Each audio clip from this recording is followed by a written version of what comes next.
Hi అండి, welcome to Nirisha Telugu vlogs. మా ఇంటి మహాలక్ష్మి పెళ్ళి. ఈరోజు మా ఇంటి ముద్దు బిడ్డ లక్ష్మి లావణ్య ఒక ఇంటి కోడలిగా వెళ్ళబోతుంది. ఆ సందడి ఆనందాన్ని మీతో పంచుకోవడానికి ఈ వ్లాగ్ చేస్తున్నా. మొదట అమ్మాయిని పుట్టింటి నుంచి కళ్యాణం మండపం దగ్గరికి తీసుకొని వచ్చాము. తర్వాత రిసెప్షన్ అరేంజ్ చేశారు. అందులో వెంకటేశ్వర స్వామి ఆర్టిస్ట్ని అరేంజ్ చేశారు. నిజంగా ఏంటోనండి, వెంకటేశ్వర స్వామి వచ్చి వధూవరులను ఆశీర్వదించినట్టే అనిపించింది. చాలా బాగా అనిపించింది. రిసెప్షన్ బాగా చేశారు. చాలా వెరైటీస్ ఆఫ్ ఫుడ్ పెట్టారు. చాలా బాగుంది. అమ్మ నాన్న కళ్ళల్లో ఆనందం ఉంది. అలానే తను దూరం అవుతుందన్న బాధ కూడా ఉంది. పెళ్ళి అంటే కేవలం వేడుక మాత్రమే కాదు, ఒక భావోద్వేగం. చివరికి పెళ్లి వేడుక ఘనంగా ముగిసింది.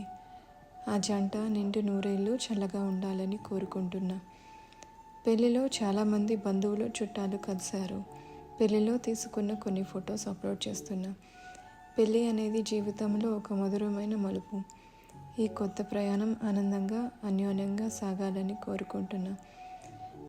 పెళ్ళైన తర్వాత వరుడు ఇంటికి వెళ్ళాము. అక్కడ సత్యనారాయణ వ్రతం చేశారు పెళ్ళైన కొత్త జంట. ఇంతేనండి ఈ వీడియో. వధూవరులని ఆశీర్వదిస్తారని కోరుకుంటున్నాను. మళ్ళీ ఇంకో కొత్త వ్లాగ్తో మళ్ళీ కలుద్దాం. అంతవరకు థ్యాంక్ యూ, బాయ్.